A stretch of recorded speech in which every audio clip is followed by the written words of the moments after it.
that framework, and then we'll open it up to all comers after that.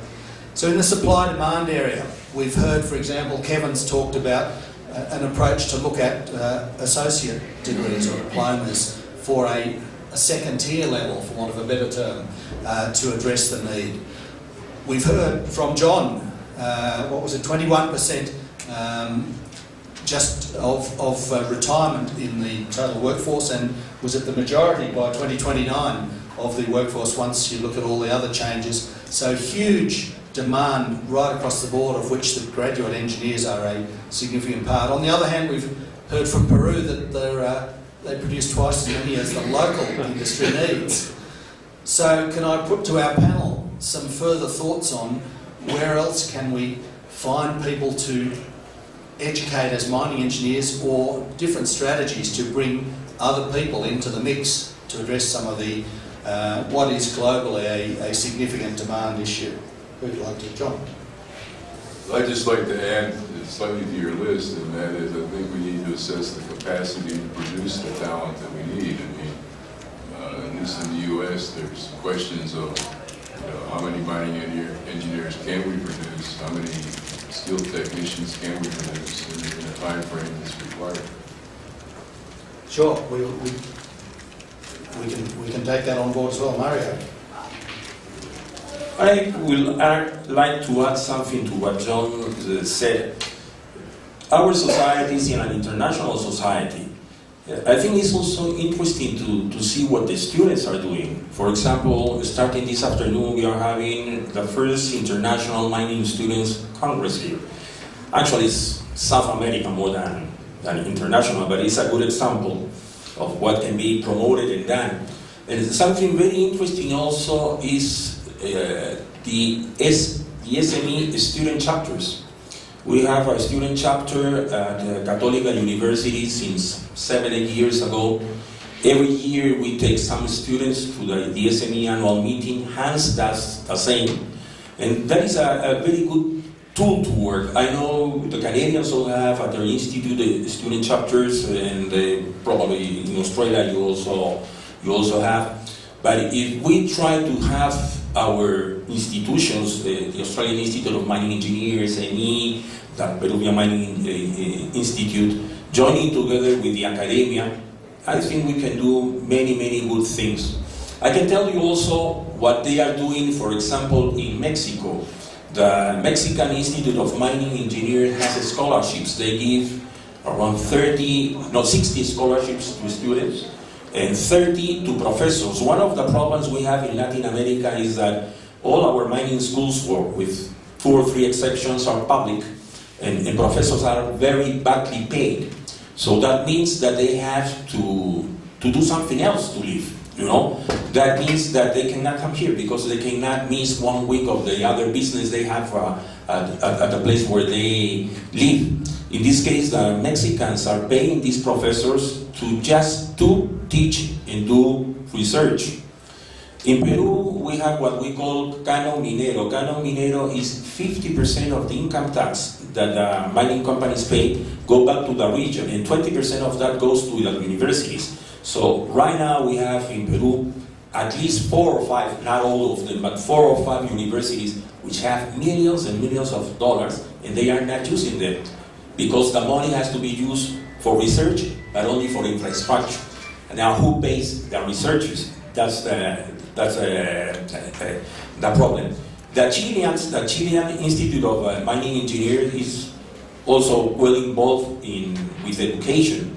For example, at their mining convention, which is much smaller than this one, anyhow they have professors and students from all their mining schools attending, paid by the institute. So there are many things that can be done if we join forces with our institutions. And finally, John mentioned one mine, and I have found that this is an excellent tool for teaching. And that is what promotes the student chapters, because if we have our students belonging to the student chapters of SME, they have access to this database, which has how many? 150,000 or? It has just turned over 1 million pages with approximately 85,000 publications, So, and growing every day. so what we do at PUCP, we leave homework to our students, and they have to go into one mine, and for that they might need to be members of the SME chapter.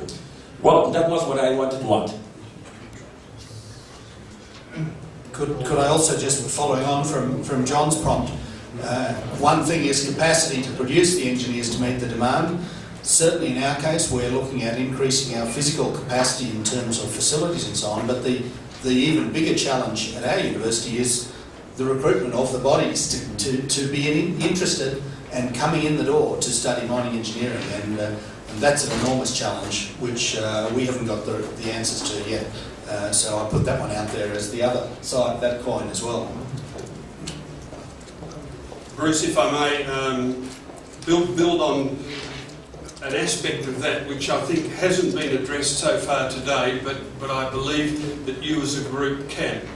And that is that the capacity to train more engineers, mining engineers, geoscientists and metallurgists, rests with you, the academics.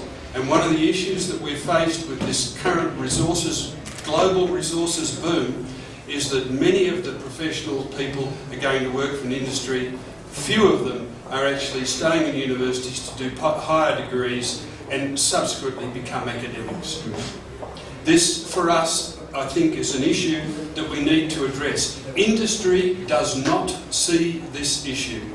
They can see no further than 2 to 3 years out in terms of the engineers that they're going to need to recruit to build the $40 billion and $140 billion resource projects that are on their books. They're looking only to you, the universities, to produce those graduates. They don't see that the problem is probably 15 years in length, in time, to be able for you to produce the to produce graduates who will subsequently become academics, who will train the engineers that they're going to require in 15 years' time. This is an issue which, as I said, companies don't see, but I think you, the SOMP, as a global national organisation, can actually address. May I just like to perhaps add 2 more things to the discussion.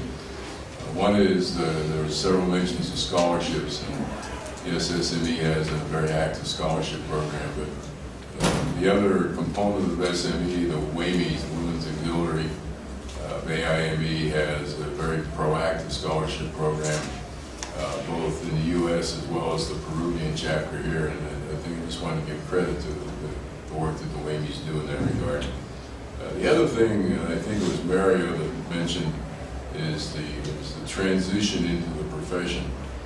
And I think this is important both from a cultural perspective as well as a technical perspective, and both from an industry viewpoint as well as a professional society viewpoint.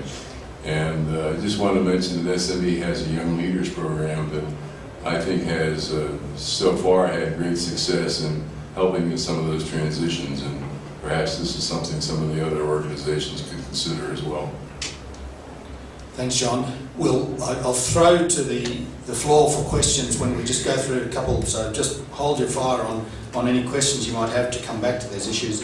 I'd like to move us on to think a little bit about curricula for mining programs in the future, and we've heard about the large block caving operations and what are the implications there. We know that automation is a key issue that is undoubtedly becoming more commonplace in the large operations around the world.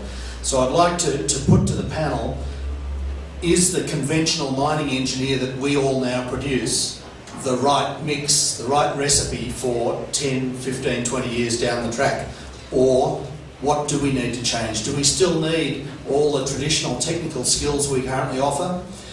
Do we also need to be focusing much more on some of the softer skills that we've already heard some mention of, in terms of some of the management, some of the community engagement, some of the communication skills that are absolutely essential for the future of our industry? Is that a role in the education program, or is that a role for industry later on? Can I put those questions to our panel for a few thoughts? Hans?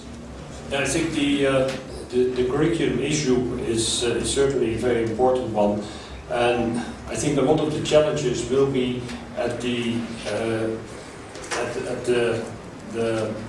how do you say,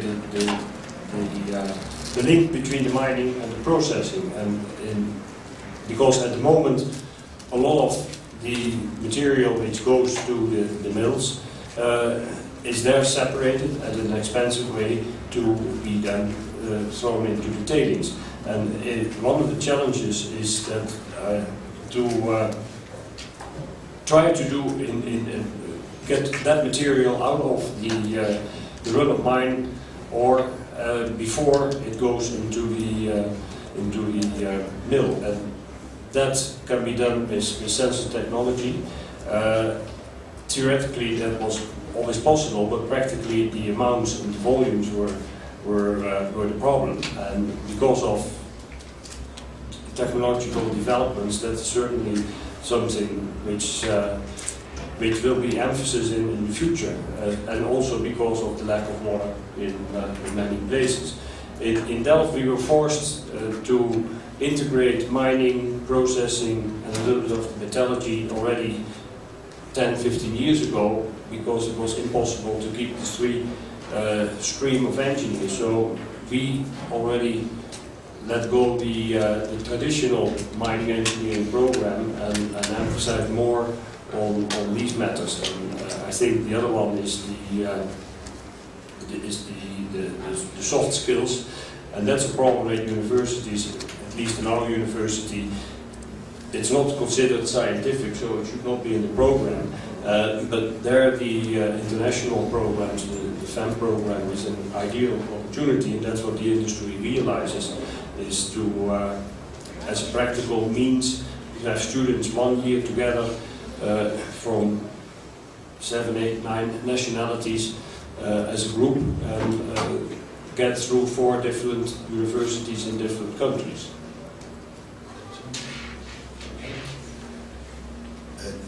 Just want to add that to talk about the curricula of a global curriculum, which is, I think is a very interesting idea, but I think that all deposits are quite different. You have massive deposits, you have vein deposits, so I don't know if you could really make a general, an engineer that cover both ends.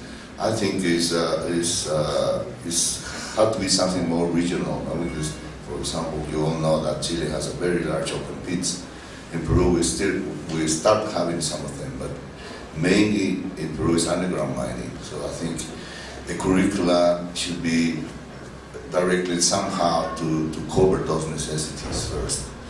I agree also that the soft abilities are very important, and especially how to relate with this community. I think that's one of the major causes of problems in Peru, that people or students don't really get the feeling how to treat people on the communities, small communities that are surrounding the mines.